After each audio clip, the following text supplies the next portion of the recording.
নমস্কাৰ। যোৰহাটৰ পৰা মই অনিমা নেওগ কৰ্ণাটকৰ মহীশূৰৰ অসমীয়া ভাষা সাহিত্য চৰ্চাৰ মঞ্চ পোহৰ জোনাকীলৈ শুভকামনা জনাই পাঠ কৰিবলৈ লৈছোঁ মোৰ এটি স্বৰচিত কবিতা। কবিতাৰ শিৰোনাম ঠিকনাবিহীন মোৰ ঠিকনা। ঠিকনাবিহীন মই এক যাযাবৰ, মোৰ স্থায়ী ঠিকনা নাই। বিশ্বৰ প্ৰান্তে প্ৰান্তে ঘূৰি ফুৰোঁ, ৰাতিদিন একাকাৰ কৰি।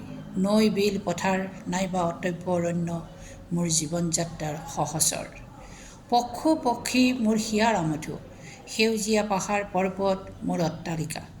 জলচৰ স্থলচৰ সকলো জীৱ মোৰ বুকুৰ কুটুম। আকাশে বতাহে জলে স্থলে বিচাৰিলে পাবা মোৰ ঠিকনা।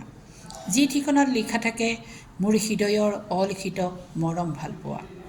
বিহগৰ গীতৰ তালে তালে মোৰ গতিৰ ছন্দ জাগে। নদীৰ জলধিয়ে লয়ৰ নিচান উৰাই লৈ যায় সীমাই সীমাই। মই অকলশৰীয়া নহয়, মোৰ যাত্ৰাৰ সহচৰগণে মোৰ সংগত বিচৰণ কৰে পৰ্বত ভৈয়ামে। সুৰৰ দেউলত শিহৰণ তোলে, মুক্তিৰ ধ্বজাই আকাশ ধিয়াই গতি কৰে।